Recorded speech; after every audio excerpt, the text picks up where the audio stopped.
Hi, everyone. Welcome to the November Business Breakfast with Mr. David Seltzer, a well-known friend of Midlothian. He is going to talk to us today about some of the programs with Workforce Solutions and how we can involve those in our businesses as employers. Laura, I'm going to give it over to you to introduce our speaker today. I'm sorry, I just realized I had the little thing hiding my camera. Hello, everyone. We're glad to have you today. This is a webinar that David and I have been planning since the summer. So we're glad that it is finally able to happen. Yes, we're excited about you learning about all the services that are available, almost all, maybe all of them for free from the Workforce Solutions. As a matter of fact, when I moved here, I tendered my resignation from the board of the Workforce Solutions of West Central Texas. I was, in fact, chairman of the board at that time. So I'm very familiar with all that they offer. And it's very important that you all know what's available to you. So let's get started with our presentation now. David Setzer is Executive Director for the Workforce Solutions for North Central Texas, leading initiatives to provide locally designed market-driven workforce development services for employers, community partners, and job seekers in the 14 counties. Mr. Setzer joined Workforce Solutions for North Central Texas in 2005 as the operations manager and transitioned in 2007 to his current role as Executive Director. Outside of his professional roles, Mr. Setzer has actively engaged in civic life, serving as a city council member for the city of Midlothian from 1994 until 1999 when he was elected as mayor of Midlothian. He served in that role for 6 distinguished years. Mr. Setzer volunteers his time and skill set to the Public Purchasing Association of North Central Texas, serving as the past president, and is on the board of directors for Texas CASA. He is also past president of CASA of Ellis County. Mr. Setzer is an enthusiast of all things aviation and an active pilot. In 2017, he received the FAA Wright Brothers Master Pilot Award for 50 years of safe flying and dedication to the field. It's my pleasure to introduce David Setzer. Thank you, Laura, and hello, Midlothian. It's good to be back in front of y'all talking about what I've been doing for the last 15 years. It doesn't seem possible, but I left Midlothian in 2005 when I got the job at the Council of Governments. So I didn't, that drive from Midlothian to Arlington wasn't very good back then. So I made the big decision to move. So I'm you're probably wondering what I've been doing. Some of you maybe, some of you that maybe remember me. So we're going to talk about our services today, and we're going to focus on the business side, the most important to you, but understand we also work with the career seekers because we're trying to help people improve their skills, be a good candidate when you have a job opening. And of course, I'm going to talk about some of the things we can do to help you with your staffing issues. But primarily, we're going to be on the business side today. But if you do have any questions about the career seeker side, you can put those in the chat and we'll make sure those get answered. Let's see. Let me go ahead and pull it up and we'll get going. You should see our business development services slide there. So today's topics. First, I'm going to talk about what a workforce board is, and then a term that you need to be familiar with is what is a business development liaison. That's a staffing position that we've got that is focused just on helping business. And we're going to talk about how we can help you hire your workforce, how we can help you train your workforce, and that's incumbent or new. And then other data that we can provide to make sure your business decisions are informed. So I'm going to ask if you have heard of Workforce Solutions, would you go to your thumbs up little thing, just hit a thumbs up. And I always like to find out who's heard of us. So if you've got all right, I know Laura do it. All right, there's another one, Judy. Lundberg. There's a name I recognize. I bet that's a relation to Kidd. So, okay. So some of you have heard of us. So the workforce system in Texas was created in the mid-late 90s when President Bush was the governor. And we had separate siloed entities providing services for like childcare, for like temporary assistance to needy families, dislocated workers, youth. All these people went different places to get services. So the state saw opportunity to rearrange that and get some economies of scale by bringing it together, and created the Texas Workforce Commission and put a lot of those program administration under TWC. And that has continued. Almost every legislative session, there's talk about what else can we move under the TWC umbrella. The most recent one was 2 sessions ago when vocational rehabilitation came under TWC. And that wasn't a small move because VR had about 3,000 employees. So when they created this system back in the mid-90s, local officials wanted wanted input to the system. So you can see here, if you look at this map, you can kind of see the 28 board areas. They're all we're all geographically bound, and it is it's kind of interesting the way the system, the different areas of the state chose to approach the system. So if you look in our area, we are board number 4. We're in the yellow around Dallas and Tarrant. And our CEOs did not want to be part of Dallas or Tarrant, so they formed their own board.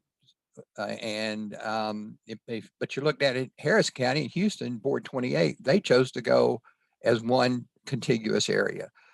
Pros and cons both ways, but what it demonstrates is local officials have input, and we structure the system to serve our geographic area in the best way possible. We all do the same things. We just do them a little differently to accomplish those things. So our chief elected officials are the 14 county judges. And then, of course, we've got 5 communities up in Collin and Denton counties of over 100,000. So their mayors are also one of our chief elected officials. And Judge Little, there in Ellis County, is who I've known for a long time, is one of our CEOs. So that's kind of our structure. Our board is about, we've got about 32 members on our board right now. And Laura, if you have any questions, Laura is certainly a great reference in terms of what a workforce board does. And it is, our boards are policy boards primarily, and they're prevented from delivering actual service. So we do that in a different way. So there's our 14 counties.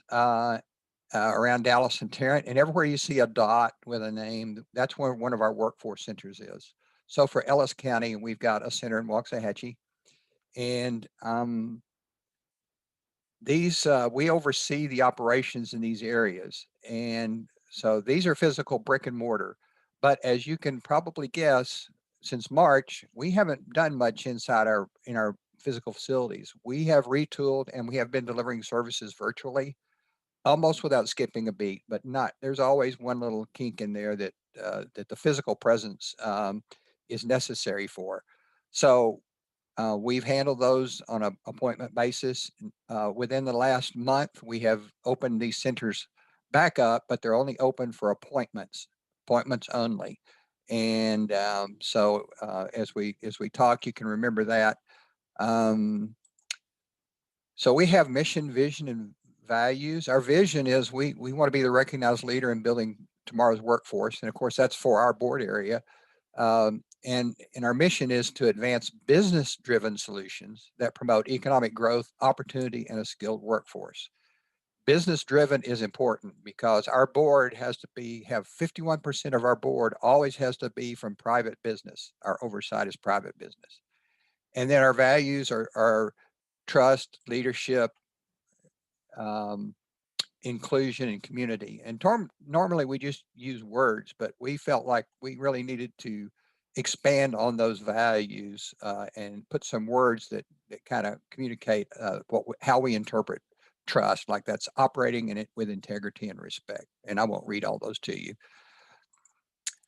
So for our business partners, what can we do to help you? We can do job posting. We have a system, it's the state system called workintexas.com. You may have used it. It recently, within the last year, has gone through a enormous reconfiguration. We went from a homegrown system in Texas to a commercial off-the-shelf product that's got so many bells and whistles in it. It's really a great system. And in that system, employers post their jobs and career seekers post their resumes. And it's like a government version of Monster or Indeed. It does a matching function, and then it spits out a list of possible candidates for a position you've got posted. One of the things we do at job postings, there's a couple of ways to do them. One is where you, the business owner, post that job and you'll take anybody that applies. That's what we call a level 1 posting. A level 2 posting is where you post that job and then the people that apply for it are routed to one of our staff in our workforce center, and they do the job of doing a little bit more matching and to give you a better list. You know how that goes. People respond to job postings in a lot of crazy ways. And I guess what's important about all of this is our services are free. We do recruitment assistance. We will, that's part of the job posting, the recruitment assistance of culling that list for you. We do customized hiring events in our centers or from our mobile workforce unit, which you'll see here in a little bit, and job fairs. And we have a job fair tomorrow, and it is a virtual job fair. It's our annual Red, White, and You. Some of you probably remember last year we were at the Midlothian Conference Center, and we held that job fair, and it's quite a thing. We encourage you to participate in those. And if you haven't done a virtual job fair, here's an opportunity to maybe get in. I think we could probably still get you in as an employer. We have quite a few. I think we've got 154 employers already. 14 resource agencies will be there, like Texas Veterans Commission. And then we have about 1,300 job seekers, career seekers registered to participate. And it's all virtual. You go online and you can go into the various rooms for the employers, and you can do virtual interviewing, and it's really cool. And we'll talk about all of these as we go forward. On the job training, we have benefits for helping you with on-the-job training. Subsidized employment, we can help subsidize an employee while they're learning.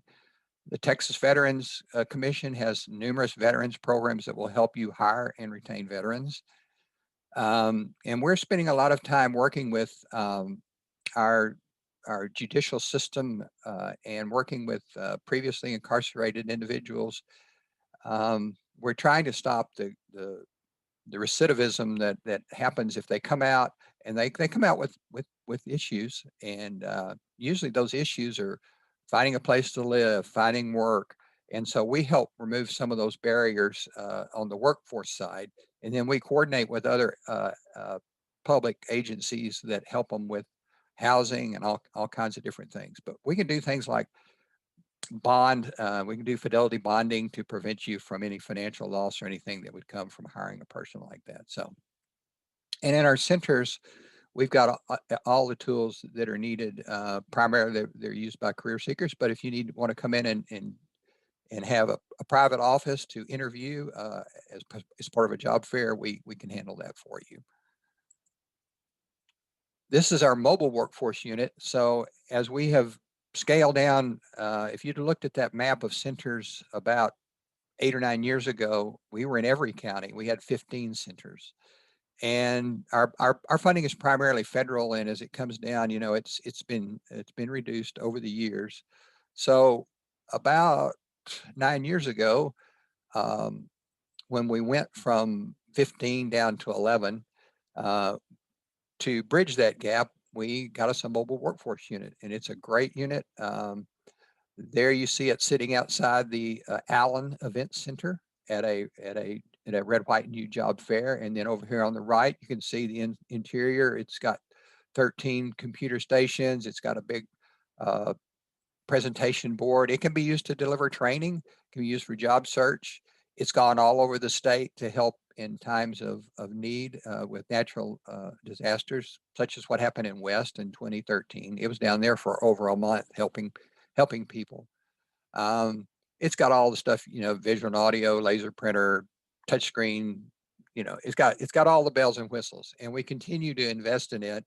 And it's a great tool. So we can take that. If you want to have a job fair somewhere and you expect a lot of people, we can take it there and help you conduct that job search.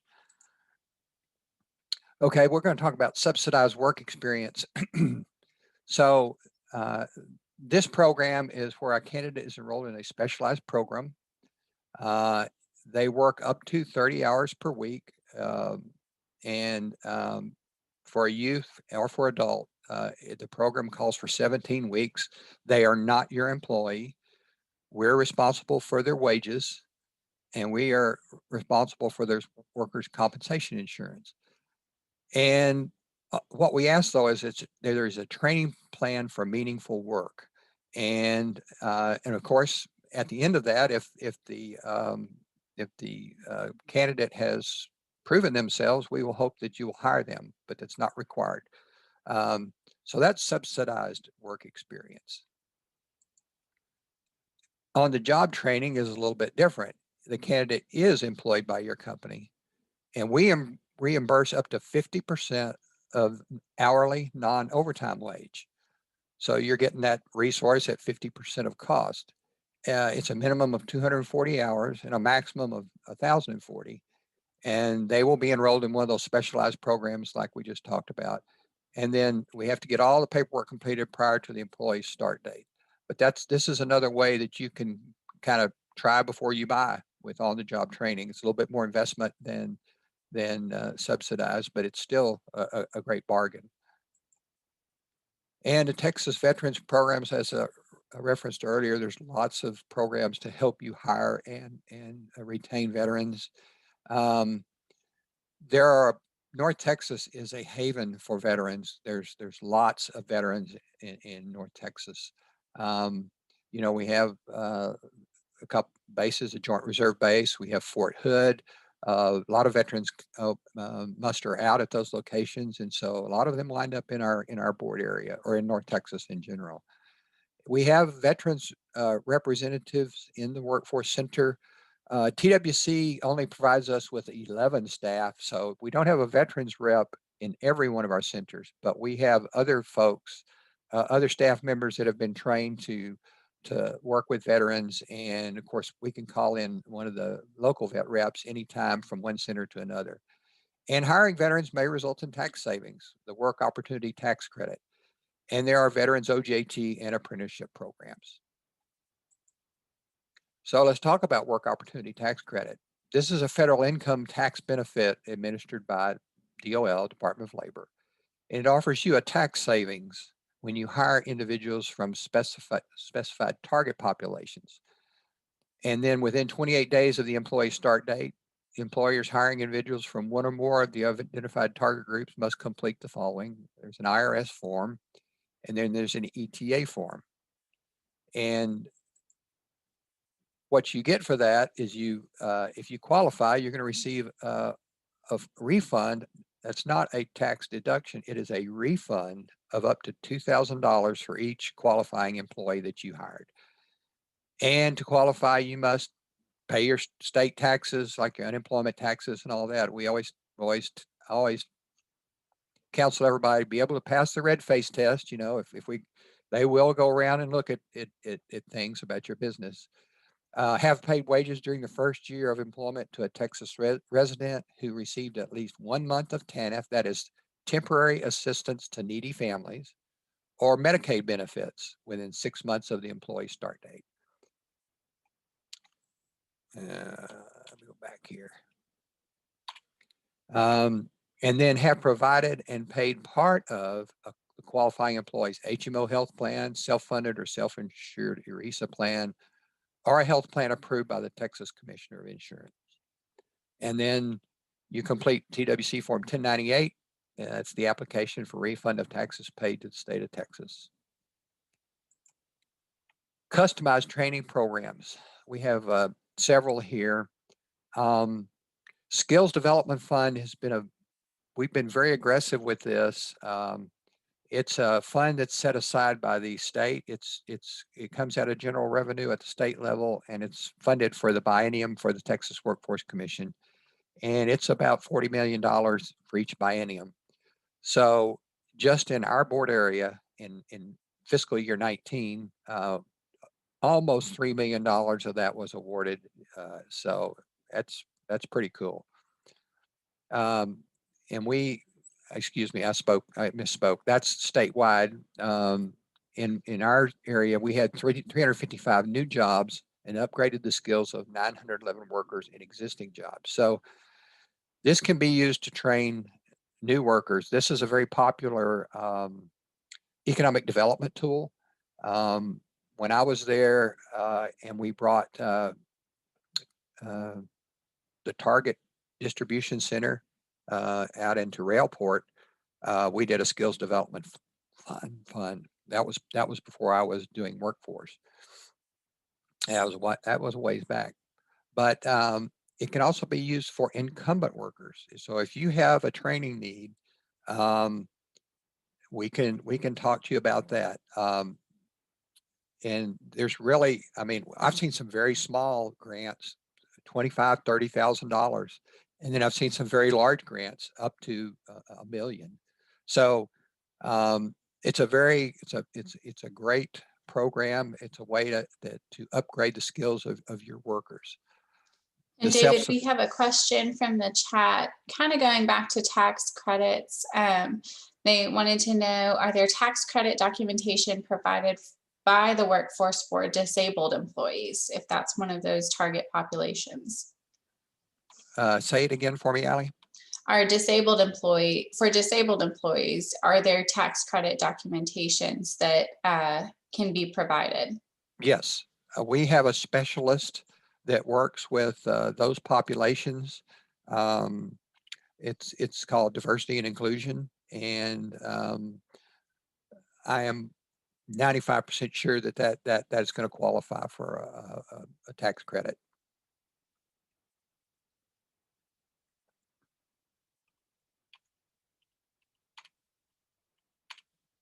Okay, so the Self-Sufficiency Fund is another grant at the state level. It's $2.4 million that leads to full-time employment for those on or nearing public assistance. So self-sufficiency, let me define that for you. We define self-sufficiency as the minimum hourly wage that it takes to kind of exist on your own.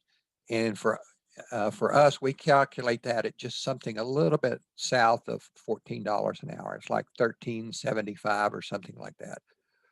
So we're working with this area of funding to help those that are already on or nearing public assistance avoid that and stay self-sufficient and get a good job. And it could be it's training.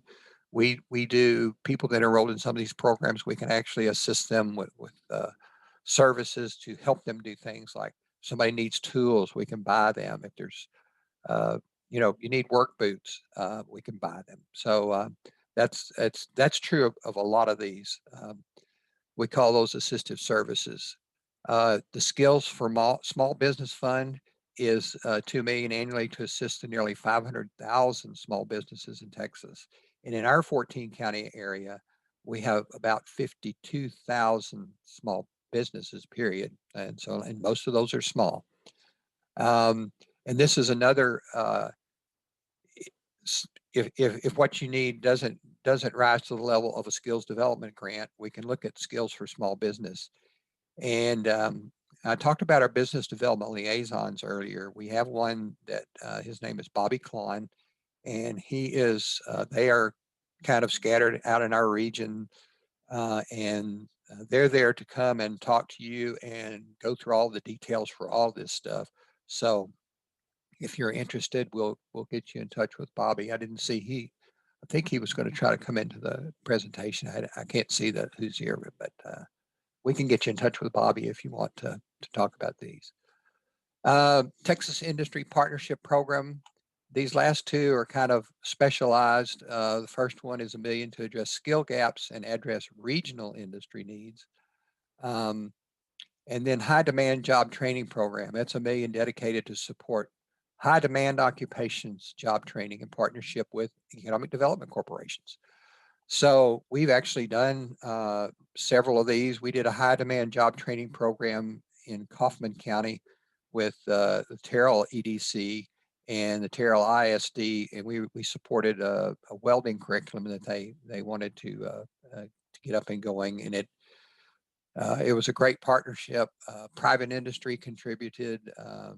Trinity Valley Community College, which is their community college, participated, and it's still going. It's been going for 5 or 6 years now. So that was a great event for them, and it kicked off a continuing occupational job training program at Terrell High School. Skills Development Fund. It provides customized industry training to Texas employers based on specific needs of the employer. The employer is going to come to us and say, here's the people I need, here's the type of training that I need for them. And it increases the skill levels and wages of the Texas workforce. And it's achieved through collaboration among business, public, community, and technical colleges such as Navarro College and Texas State Technical College. Those are both operating there in Ellis County. And the North Central Texas Workforce Board and economic development partners.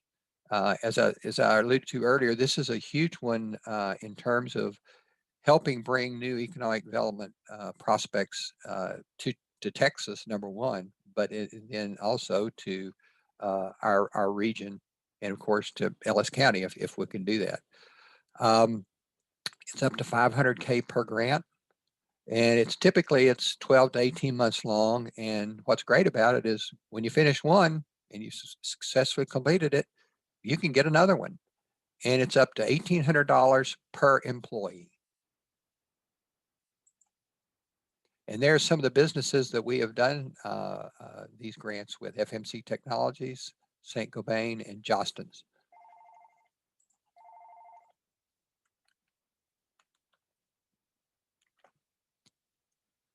All right. So Workforce Solutions for North Central Texas, and then community colleges and employers, we all work together to help identify the skill gaps. And then we collaboratively develop a customized training program to meet those needs to strengthen the community.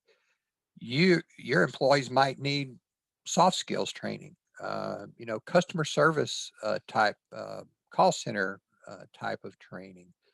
Maybe it's hard skills they need, like welding. Maybe it's some type of machining. I mean, it just really depends on what your business needs. And so we work together to develop that plan. And it's actually the college or the training partner that applies to TWC on behalf of the business partners. And sometimes, most of the time, those come to the board for review. So one of the things about these skills development grants is, we've got multiple employers across our region looking for the same thing. And sometimes we can build a consortium of companies that need the same type of training. And the grant is awarded and a contract is initiated between the Texas Workforce Commission and the college. And they're actually the one that administer the training to the business partner. Okay, and so the skills for small business, as I said, it's a little bit smaller. It's for training for businesses with fewer than 100 employees, which I imagine quite a few are. And tuition and fees up to $1,800 for new employees and up to $900 for existing employees are available. You can select courses from catalogs from Public Community or Technical College, or TEACS, the Texas Engineering Extension Service. The only thing about this one is there's no customization or third-party vendors. It has to be an existing course at an existing training provider that is in our system. Our system's called ETPS, Eligible Training Provider System. So it can't be a customized course, whereas skills development can be customized. So that's a little bit of the difference. And then each employee may participate once every 12 months. So you could be on a yearly cycle of training, upskilling your employees. And new employees are those that are hired up to 12 months prior to the application date. So when you apply, you can go back 12 months and count those as new employees. So eligibility requirements. Our business partners and trainees, it needs to be a private for-profit business entity or a private nonprofit hospital. It could be a consortium of businesses or trade unions. Again, multiple businesses could come together. We've actually done skills development funding where competing businesses come together to apply for one of these skills development grants, because it benefits both of them. So it's kind of interesting. Again, you always got to be in good standing with the state of Texas in terms of your tax liabilities and other issues. And full-time permanent employees are eligible for that training. And the training providers are the private, a public community or technical college, including TEACS. And again, third-party training providers are considered for training not available through the college. So if we have to go to a third-party training provider, we can. All right, that's kind of the training side. Another thing that we do is we provide labor market information. So if you're considering expanding your business or whatever you might be looking for, labor market information, sometimes people will say, man, my turnover of employees is way too high. What's going on? Well, perhaps there's a salary issue there, and we can provide labor market information that tells you what the going market is, what are everybody paying.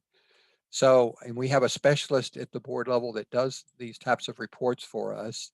And on our website, dfwjobs.com, you can actually go in and do a request for labor market information.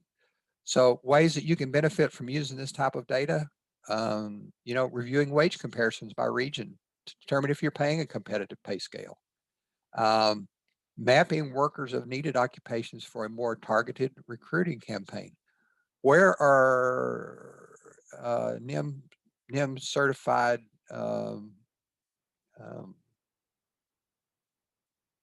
machining candidates located? That's kind of off the wall, but we can slice the data that thin. If you need somebody of a particular skill set, we can tell you where they are. Verifying skills of workers in a region to see if an expansion or relocation would be good for business. And then identifying education and training institutions producing in-demand skills to find interns and apprentices or developing customized skills training. And one thing that it's not really in the presentation, but I'm going to actually be in Ellis County today. I'll be at the Bombardier plant over in Red Oak, because they have created an apprenticeship. And there's a lot of focus across the country and in Texas at creating apprenticeships. This is about our third or fourth one we've done in the last couple of years. And so what an apprenticeship is it's just what it sounds like. It is a well-defined training plan where you hire an employee and they're your employee, and then they're on this apprenticeship track so that they can move up. Think about electricians. You come in as a gopher, and then over time you move up to a journeyman and finally a master electrician. This is that type of a path. These were very, very common back when I was a lot younger, back in the 60s and 70s, and they kind of went away, and now they're making a resurgence because it is a very effective way of training. And we say that my position is everybody that wants to go to college should go to college, but not everybody wants to go to college, but everybody needs a good paying job, and apprenticeships and some of these programs help us move people along to that end. So in summary, we can help you with hiring new talent, job postings, recruitment assistance, customized hiring, and our mobile unit. We can help you train your existing talent using subsidized work experience, OJT, skills development, customized training programs. And then we can also help you with your decisions on expansion, relocation, workforce reduction, product launch, and labor market information. I didn't touch much on workforce reduction, but we have tools that we can help if your business is in a cycle where you're going to lay off some workers. We may be able to help you with some funding and training that can prevent that layoff. And so we're there to help you if you need us. We had a great example down in Cleburne. Johns Manville was going to close their plant down there. And we went in with some skills development funding and other funding and retrained their employees. And they not only didn't close that plant, they expanded it. So that's one of our more well-kept secrets in workforce in ways we can help business. So there's my contact information. Our website is dfwjobs.com.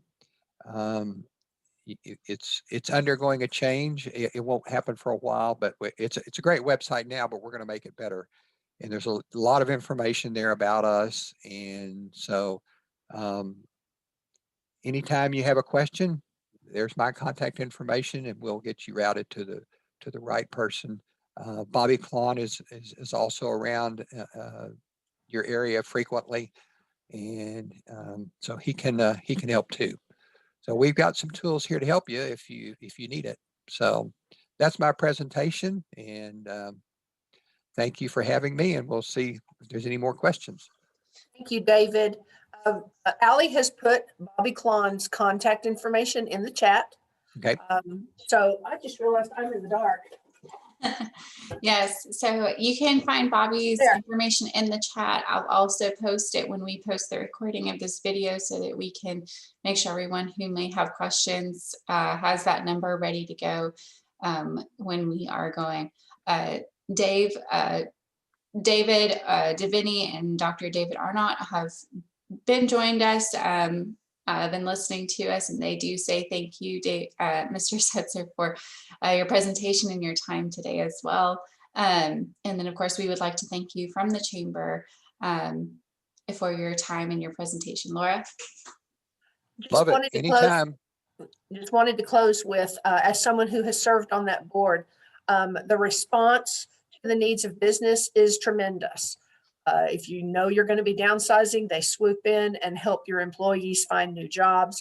If you know you need to add pieces of equipment, like when I was in Brownwood, Kohler was changing from manual labor to robotics, and they wanted to keep their workforce. So they just trained them on robotics and electronics, gave them new skills. And they did that partly with the assistance of Workforce Solutions and, of course, local TSTC and things like that. Just tremendous ways to help your business to grow and succeed. And of course, he only touched on the employee side of things, overcoming barriers that employees have to taking your jobs. So if you wanted to offer a job to someone and they tell you they would, except they don't have daycare, that was one of the surprise things to me when I joined the Workforce Solutions Board. Why are we talking about daycare? Because it's a huge barrier to some employees. A perfectly qualified person might be able to take your job if they can tap into the Workforce Solutions assistance programs. So yeah, we reference there's federal poverty guidelines. The child care program, which Laura's right, I didn't even touch on it, but it's about a $60 million program in our board area. Mm-hmm. We are assisting parents, working parents that are participating in our programs, in finding quality childcare for them so they can continue to work. Of course, there's income guidelines and all that, but we've got over 7,000 children a day that we are supporting with that program. Yeah, I can't remember the percentage, but our board daycare was maybe 40% of the funds that we managed, and that was a real surprise to me. And it's eye-opening to realize that there are resources. People don't need to feel like that they have no resources. Those are available to them, and we as taxpayers, we fund those. So let's make sure our local businesses know what those are so they can take advantage of them. David, great job. You put your contact information out there, and you gave us Bobby Klon. He is great. Allie is going to wrap us up and post this on our website. And thank you everyone for joining us. Appreciate it. David, appreciate everyone for joining us. Thank you, Allie, for taking the backdoor lead. Thank you. My pleasure. Bye, everybody. Thank you.